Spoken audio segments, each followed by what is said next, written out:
Você está ouvindo Roteiro Cast.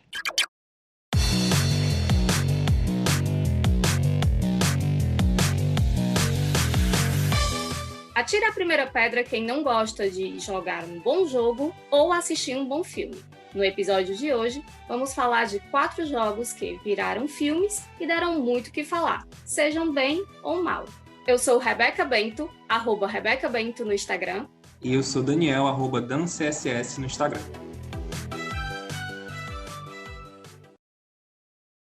Então, eu fui até o apartamento e encontrei você e o seu grampeador. Para de falar! Você é uma alucinação! A alucinação é você!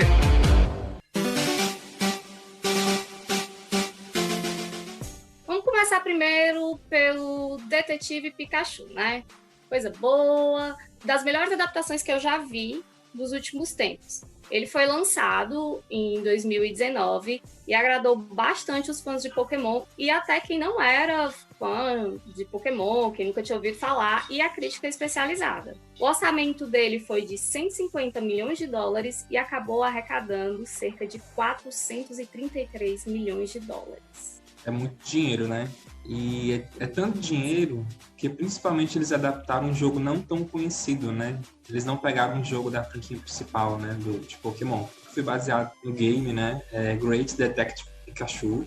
Então, assim, ele saiu para Nintendo 3DS lá em 2016. E realmente não é um jogo que todo mundo conhece, é um jogo muito de nicho, né? É um jogo spin-off, onde o jogador precisa resolver uma série de mistérios, né? Claro, com o Pikachu. E aí, claro, no filme é muito divertido porque o Pikachu, meio que ele é vivido, né, pelo Ryan Reynolds, né, que é o Deadpool nos cinemas também. E é muito divertido, sabe, assim, pra quem assiste, principalmente legendado, né, a experiência é muito massa e boa, né? Eu joguei esse jogo, mas eu não joguei muito. Eu gostava muito do Nintendo 3DS, achava bem legal. E eu só vim me tocar que o jogo era baseado no filme no momento que eu tava fazendo a pauta pro podcast. Então, assim, eu gosto muito, muito, muito desse filme. Eu acho ele muito dinâmico, muito divertido, muito bonito. Eu ri em várias cenas. E, assim, eu acho que é uma proposta diferente e principalmente porque eu acho que não tem outro... Eu não lembro de outro live action do Pokémon. Mas eu acho que, diferente dos live actions de games, esse trouxe uma proposta bem diferente e que pegou públicos totalmente diferentes. Crítica e os fãs. Não, e aí é legal comentar também nessa parte do live action, que realmente foi o único, né, até então lançado para os cinemas, é em relação à parte gráfica, né, dos Pokémons. Por exemplo, chegou a sair uma animação de Pokémon para Netflix, né, meio que tendo aí um reboot / remake do primeiro filme que teve com Mewtwo, lá nos primórdios, né, da franquia de Pokémon. E a gente percebe que a animação não é muito legal, né, aquele 3D meio massinha de modelar, coisa bem estranha. Assim, estranho. Né? Não pega bem. E no filme eles conseguiram acertar muito bem, né, realmente é um filme muito bonito, os Pokémons estão muito bem, e a expectativa só aumenta para a continuação, né?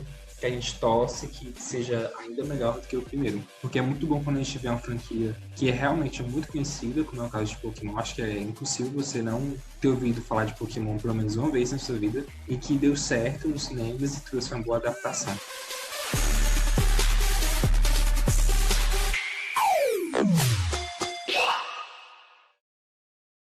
Olha só, eu dei 9 milhões de passos hoje.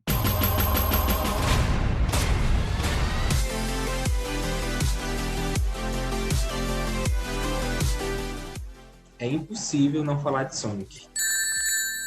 Assim, quem viveu, né, 2020 sabe que Sonic ganhou aí o seu filme, seu live action, e foi uma das melhores surpresas do ano, né? Foi um filme que saiu assim com muitos burburinhos, né? Principalmente com alguns trailers que foram lançados, onde o Sonic estava com um aspecto meio estranho, né? Mais humanoide, digamos assim. Então ele era bem maior, tinha membros maiores. E aí, quando o filme realmente saiu no cinema, a gente viu que não era nada daquilo, que estava tudo certo, que o Sonic ele continuava sendo aquele mascote da SEGA, né? Lá de 1000 anos atrás. E aí, claro, né? Para quem é fã dos jogos né, de antigamente, ver o mascote assim, sendo bem retratado nos cinemas, é muito bom, né? Porque a gente sabe que foi um filme que rendeu muito bem na bilheteria, nos cinemas e nos comentários também. E aí, claro, né, foi um filme que rendeu aí 306 milhões de dólares, né, e já garantiu a sua sequência aí para os próximos anos, né? Então já está garantido pela Paramount, que é o estúdio responsável pelo filme. E vamos ver, né? Assim, a gente não vai soltar nenhum spoiler aqui da trama do primeiro, mas a ideia é que, pelo menos, o que eu senti é que o segundo filme vai ser muito mais divertido e muito mais focado no universo do Sonic, né? Naquele mesmo mundo onde a gente conheceu anos atrás, né? Na nossa infância e pôde jogar várias e várias vezes. Sonic é um caso bem interessante de analisar, porque realmente tudo podia ter dado errado. Quando saiu as primeiras imagens na internet, o público realmente fez zoada, né? Como diz bom cearense no Twitter. Miau? Reclamou bastante. Eu tive vontade de reclamar, mas eu não tenho Twitter. E eles mudaram, né, o visual do Sonic. O primeiro era muito assustador. Eu lembro que o primeiro tinha dentes. E eu que comecei a jogar Sonic com 6 anos, tipo, eu realmente peguei a era do Sonic de ouro. Ver aquilo ali foi triste. Estavam acabando com a minha infância. Uma barroada. Adolescência. Foi, pronto, uma barroada. Eu fiquei desolada. Je suis désolée. Mas é tanto que quando saíram as outras imagens, tá bonitinho, mas será que esse filme vai prestar? Fui pro cinema, né, meio, sei lá, não tava com expectativa. O que rolar, rolou. E aí acabei que fui surpreendida, completamente surpreendida. Eu fiquei muito feliz com o resultado. Eu não vou dar spoiler também. Para mim, essa é uma das adaptações mais bem-sucedidas do cinema. E aí, quem quiser ver... E eu aconselho que você veja, você leia, não tem spoiler lá na nossa matéria, tem um veredito no site do roteiro. Eu fiz, tá bem legal. Pois é, e aí a gente não poderia finalizar, né, o assunto Sonic sem falar também da atuação do Jim Carrey, né? Eu acho que ele foi uma excelente aquisição para o universo de Sonic. Realmente ele se encaixou muito bem no personagem, é muito divertido ver ele, né? É uma coisa bem pitoresca. Mas o que... Você que tá no comando? Sim, não. Não! Nome... Eu comando. Escuta, amigo, eu não sei se sabe quem... Desculpa, Major, qual é o seu nome? Benny. Ninguém quer saber! E é muito bom, né? A gente vê uma franquia que é tão amada, nos primórdios, né, dos jogos, ganhar um espaço tão importante assim nos cinemas, né? Para que essas novas gerações conheçam e que seja um personagem que viva aí muitos tempos, né? Porque a gente meio que sabe que quando a gente fala de jogos atuais, de Sonic, a gente não encontra mais aquela qualidade que a gente vê no passado. Então, os jogos hoje são bem problemáticos e acabam tendo, assim, tanto engajamento, né, dos fãs, porque realmente não é legal, não é divertido e é bem bizarro. Então, é bom a gente ver uma franquia como essa vir para o cinema e dar certo, porque a gente sonha com mais investimentos na franquia, de repente novos jogos que sejam bons. Então, o sentimento aí é positivo para o futuro de Sonic.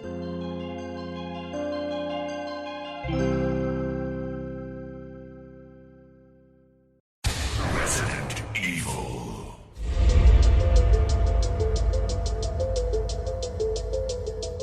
A gente vai para as franquias que não deram certo, né?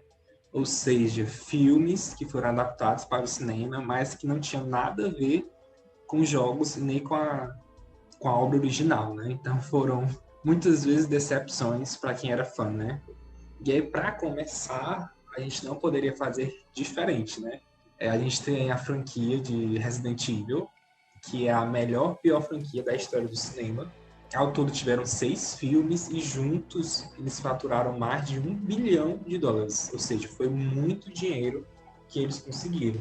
E aí, quando você vai observar, né, esses 6 filmes, a cada ano, cada filme vai fazendo mais dinheiro. Ou seja, o sucesso da franquia foi só aumentando, né? Apesar de não serem filmes fiéis aos jogos, né? De forma alguma foi criado aí um paralelo, onde a gente tem a Alice, né?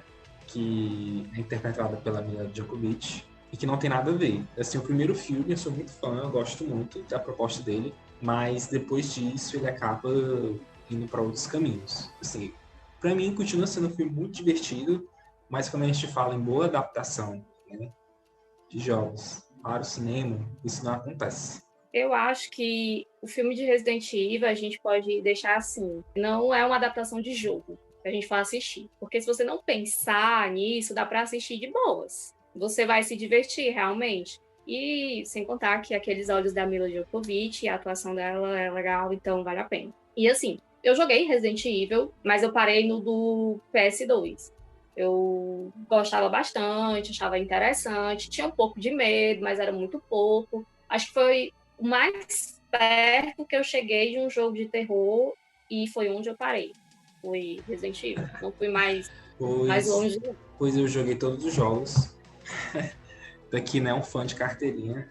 Já joguei todos, assim, desde o começo até hoje, atualmente, né? E acho que essa questão do filme, né? O que acontece? É um filme que no começo ele tinha aquela mistura muito do horror e da ação, e depois ele se entregou muito à ação, né? Sim. Muita ação, monstro, zumbi, tiro, correria, e é isso, né? E é engraçado que isso acontece porque nos jogos, se a gente for fazer essa observação, o Resident Evil 1, 2 e 3, né? Eles também são assim, com uma pegada mais de terror, misturando um pouco de ação. A ação chega um pouco mais no terceiro. E depois do terceiro, quando a gente chega no Resident Evil 4, 5, 6, é só, tipo assim, ação, tiro, zumbi morto, e é isso, entendeu? E realmente teve essa mudança tanto no universo dos jogos, quanto no universo dos filmes, né? E aí, no caso dos jogos, a gente só teve realmente o retorno do terror mesmo, no sétimo título da franquia, né? Que é o Resident Evil 7, onde no começo ele foi muito criticado, porque era um jogo em primeira pessoa, e ele não tinha os personagens queridos da franquia, né? E acabou colocando aí o Ethan no meio da história para resgatar a namorada dele no meio de uma cidade cheia de mistérios, né? Que de uma família nada legal, né? Agora, se você parar para pensar, esse assunto de zumbi nunca sai de moda, né? Ou seja, dava para fazer um negócio bem bonitinho e ia render, já rende dinheiro sendo ruim. Imagina se fizessem uma coisa bem certinha para os fãs realmente se apegarem e dizer, nossa, o game é legal, o filme também, ia ser muito bom, muito, muito bom. Não, pois é, e aí é aí, né, que estamos nesse novo momento. Foi anunciado, né, ano passado, que vai ter aí um reboot, né, da franquia de Resident Evil, e a expectativa é que pelo menos esse ano saia esse filme, né, esse do Resident Evil, e aí a ideia realmente é que ele seja bem focado na história dos jogos, né. A ideia é que, pelo menos nesse primeiro filme, ele se passe na cidade principal, né, do jogo, que é Raccoon City, e tenha a Claire e o Chris, né, que são os dois irmãos e são super conhecidos nos jogos, né, na franquia principal. Então, assim, a expectativa é grande para que esse filme seja bom e que realmente Resident Evil tenha essa redenção nos cinemas, né, de uma adaptação fiel, divertida, que os fãs gostem.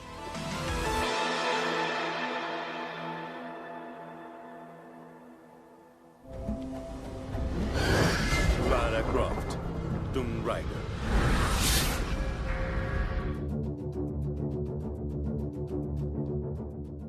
E agora chegou a hora de falar do Tomb Raider. Essa franquia de jogos de ação/aventura foi lançada em 96. Primeiro para a Sega Saturn e depois foi para o PlayStation, onde o retorno financeiro foi maravilhoso. E acho que até ficou mais conhecido no PlayStation e quase ninguém sabia que foi para a Sega primeiro. O jogo conta a história da Lara Croft, uma arqueóloga que ela vai bem no estilo de Indiana Jones, que nunca atuou na área até que sofreu um acidente de avião e foi a única sobrevivente. E isso fez com que ela viajasse o mundo. O primeiro filme, Lara Croft Tomb Raider, é de 2001 e tem a Angelina Jolie no papel principal. Ele teve um orçamento de cerca de 115 milhões de dólares e arrecadou 274 milhões. Mesmo com a Angelina, que é uma excelente atriz, o filme foi um verdadeiro desastre. E é extremamente bagunçado, é cansativo e é cheio de clichês. A gente sabe que é muito louco, né? Na época de tanto do jogo sair, né, de Tomb Raider, quanto também do filme, era uma época que existiam poucas personagens, né, femininas que tivessem um protagonismo, né? E mesmo com os problemas tanto no jogo quanto no filme, foi muito importante esse tipo de filme, né? E jogo no mercado para que eles começassem a aceitar mais, né, personagens femininas conseguissem esse destaque. É triste falar isso, mas é a grande realidade, né? Na parte que a gente fala de jogos, né, de Tomb Raider, é muito engraçado porque, assim, saiu a nova trilogia, né, pros consoles. Começou, no caso, no PS3 e concluiu agora no PS4/Xbox One, né? E a história, assim, eu joguei os dois últimos, né, que saíram, inclusive, de presente dado pela PS Plus, né? E, assim, o 2 eu não gostei muito, que é Rise, né, of Tomb Raider, e o segundo, que é o Shadow of Tomb Raider. Então, assim, eu gostei muito mais do último, né? Primeiro pela parte gráfica, pela história, mas a gente consegue observar que a personagem, ela ainda não se encontrou. Aí a gente acaba que, nessa nova trilogia de jogos, a gente vê um pouco da evolução da personagem, mas vê também que não foi uma grande evolução dela, né, em si. E aí, o que acontece? Quando a gente vai pro mundo dos cinemas, a gente vê que a gente ainda não teve um personagem, nem que seguisse aí um pouco da linha dos jogos, né, nesse sentido. E aí a Rebeca pode até comentar um pouco mais, né, mas tivemos aí o novo filme em 2018, né? E aí, tu gostou dessa versão, desse reboot? Eu não tive paciência pros 10 primeiros minutos. A protagonista, a atriz que foi escolhida para protagonista, é completamente sem carisma nenhum. O filme é muito chato, tinham coisas que não faziam sentido. Nossa, é aquele filme que você liga a TV e fica sério. Nem pra sessão da tarde você veria. E olha que eu gosto de filme sessão da tarde, tá? Eu sou apaixonada. E como se não bastasse, né? Vai ter outro filme aí. O filme de 2018 é muito ruim. Eu não aguentei 10 minutos de filme. Acho que eu passei um pouco de 10 minutos, mas não foi muito mais que isso, né? A protagonista, a atriz que fez a Lara, né? Não tinha carisma nenhum, era chata. Tinham cenas que não faziam sentido, tinham várias coisas que não faziam sentido. Eu sei que é um filme baseado num jogo e que um jogo é um universo completamente diferente e tal, mas espera aí, né? Limites. E ali não tinha nenhum. O filme, né? Vai ter uma sequência aí, já foi confirmado. E vamos esperar, né? O que é que vai ser. Eu, sinceramente, não tenho expectativa. Eu não sei nem se quero assistir, na verdade. Porque eu gosto de poupar, né? Assim, a minha cabeça de coisas ruins. Já jogou aí o veneno. Mas se me escutarem, vão fazer um negócio bom. Mas é muito engraçado, sabe? Porque esse filme, porque realmente a protagonista, que é vivida, né, pela Alicia Vikander, não sei falar direito inglês, mas é isso, né? I'm Alicia Vikander. Quem assistiu o filme sabe quem é a atriz. Ela é uma boa atriz, mas realmente, nesse papel, nesse filme, ela não teve o carisma que era esperado, né? Para essa aventura. Combina. Então, acabou que ficou uma coisa muito insossa, né? Pra trama. E realmente, assim, eu assisti o filme todo, do começo ao fim, e você vai assistindo muito porque você quer ver o final, né? Eu sou do tipo que, mesmo com uma coisa ruim, eu assisto para ver o final, porque pode ser que até o final as coisas melhorem, né? Só que nesse caso não melhorou. E aí é engraçado que realmente ele não teve uma grande aceitação do público e foi um filme que não foi um sucesso de bilheteria, né? Porque a gente está falando de um filme de Hollywood que basicamente aí, né, teve um orçamento muito grande, foi de 115 milhões de dólares e só arrecadou 274 milhões de dólares, né? Então, assim, realmente o retorno foi muito baixo do que o esperado. E diferente de Sonic, né, não é o tipo de filme que vende boneco, né, porque a Lara não foi uma pessoa muito, né, carismática e não vai vender, né. E eu acho que também não é o público ser crianças, né, tipo, adolescentes. Sim, Talvez total. adolescentes, mas crianças não tem nada a ver. Porque, tipo, um Sonic da vida, ele vende muito boneco e jogo, né? Tudo que tiver. E o Tomb Raider, é isso que eu acho engraçado, porque foi um filme que arrecadou pouco, né? Que gastou muito, que é um orçamento alto, 115 milhões, e que já está confirmada aí uma sequência, né? Então, assim, o que a gente pode esperar para isso, né?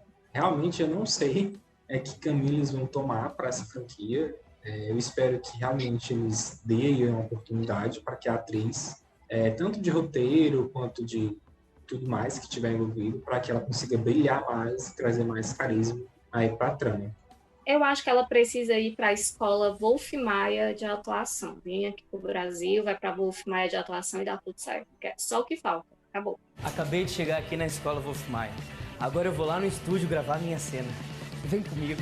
Pois é. Então eles podem fazer uma sequência aí com mais mistérios, com mais, sabe, desafios, que é o que realmente, quando você joga um jogo da Tomb Raider, né, você gosta. Né?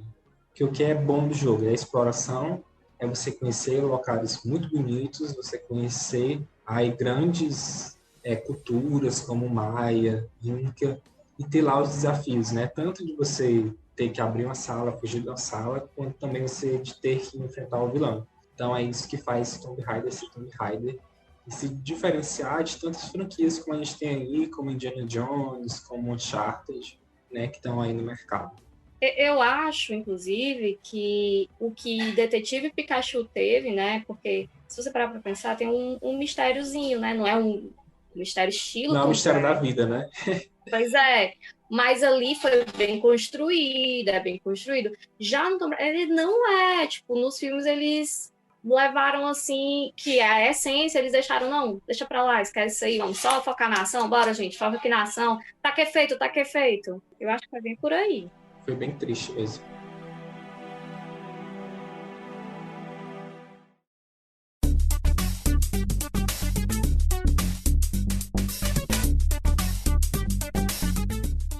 Qual o filme que o Daniel quer ver no cinema e que seja bem adaptado? Não, assim, porque se eu quero ver, algum estúdio vai ter que parar tudo e fazer o filme. Mas assim, gente, falando sério mesmo, ano passado já foi anunciados, né, lançado algumas notícias de que a Sony, né, você sabe que é a Sony, que tem um console, que tem um grande estúdio, ela tá, assim, começando a pensar em jogos do PlayStation 4 e grandes títulos que ela tem, para tanto criar séries quanto filmes, né? Então, assim, para mim, a Sony tem as melhores franquias que você pode imaginar de jogos no mercado atualmente, né? Teve os melhores jogos da geração passada, né? Que é correspondente ao PS4. Então, assim, quando você me pergunta, Daniel, o que você quer aí para o futuro de jogos adaptados? Eu tenho algumas opções, certo? Mas, dentre elas, tem Deus da Guerra, que foi um jogo fantástico, que saiu aí mais ou menos em 2018, e foi muito bom, né? Eu, inclusive, gosto bastante do que eles fizeram nessa nova versão, né? Que foi lançada em PS4, que é essa mais nórdica, né? Uma coisa mais viking. Então, eu acho que se eles adaptarem com essa versão, saindo mais daquela coisa da Grécia, aquela coisa mais antiga, né? Eu acho que ficaria muito bom. Até porque eles vão lançar aí um novo jogo, né? Aí pro PlayStation 5. Inclusive, que a promessa é que saia esse ano ainda, né? Ninguém sabe porque o coronavírus tá aí. Mas esse é um filme que eu gostaria muito de ver no cinema, sabe? Porque realmente a franquia é muito boa. E o que eles fizeram nesse novo jogo, né? Mostrando a relação de pai e filho nesse novo universo foi muito bom. E assim, né, como o jogo é muito bem feito, basicamente ele é um filme, né? Então é só eles saberem fazer, pegar os momentos, pode até fazer tal qual, não vou achar ruim, e adaptar isso para os cinemas. Mas aí tu tem algum, Rebeca, que tu queira muito ver, muito assistir, meu Deus, esse jogo aqui é muito bom, mas tá aí há 50 anos e ninguém nunca fez nada. Não tá aí há 50 anos, mas tá um pouquinho de tempo, que é o Hollow Knight. É um jogo que eu amo, apesar de ser uma jogadora dele muito ruim. Eu acho ele um jogo muito difícil, eu acho que por isso que eu amo. Ele é muito bonito graficamente, muito bonito. Eu fico assim apaixonada olhando para ele. Acho que é por isso que eu sou uma péssima jogadora, porque eu fico contemplando tanto a arte e tal, que eu esqueço o que eu tô fazendo. E assim, quando você vai lendo, quando você vai passando, né, que é um joguinho de plataforma, para quem não sabe. Quando você vai passando, você vai falando com os personagens e tal, você vai notando que a história é muito melancólica, é muito triste. Então, eu queria que colocassem, queria saber mais, eu queria que fizessem, assim, um Hollow Knight A Origem, algo do tipo. Uma franquia logo. Queria logo uma franquia. Já queria uma trilogia aí, né? Pronto, perfeito. Não precisa ser que nem Senhor dos Anéis, que é bem longo. Mas, assim, tipo, 2 horas já tava bom, que eu ia ver, mas eu queria um live action. Não, e o bom é que, assim, realmente é um jogo muito bonito. E realmente, ele tanto tem a possibilidade de fazer live action. Eu até confesso que gostaria mais de uma animação, assim, bem feita, entendeu? Tipo Pixar. Foi legal e aí também. ficaria muito bom, porque realmente, assim, quando você vai jogar um jogo, que você é um personagemzinho, tipo um inseto, né? Um insetozinho guerreiro, que você para num local desconhecido e aí você vai descobrindo vários cantos, né? Sim. É muito que um labirinto, né? Eu joguei muito esse jogo. Não tem mapa. Você tem que comprar o mapa.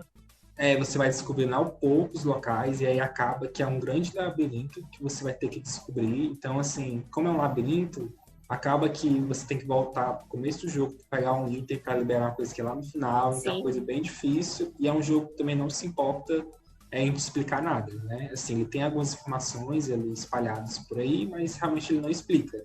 Acho que é por isso que a Rebeca sente essa necessidade, né, de ter um filme que conte essa história para que até que o jogo faça mais sentido, né? Que as pessoas entendam o cenário do jogo e o que realmente estava acontecendo. Eu tenho um pouco de pena de terminar ele também. Ainda estou bem longe de terminar, mas eu tenho um pouco de pena, porque eu criei um apego. Eu tenho raiva mesmo, porque é difícil.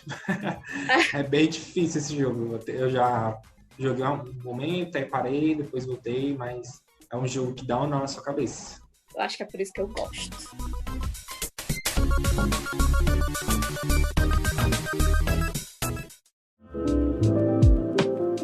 Nós vamos chegando ao fim. Obrigada a todos que ouviram esse episódio. Muito obrigada mesmo. A gente está aí com o nosso site, roteironerd.com, que tem matérias sobre séries, sobre filmes, sobre anime, HQs. E, olha, sempre tem conteúdo legal também nas nossas redes sociais. No Instagram, nós somos Roteiro Nerd com 2 Ds. E lá a gente está trazendo novidades e também nós postamos quando tem um novo episódio. É isso, gente. Muito obrigado. Até o próximo episódio. Tchau, gente. Foi bom falar com vocês sobre jogos e filmes bons e ruins, né? Até a próxima.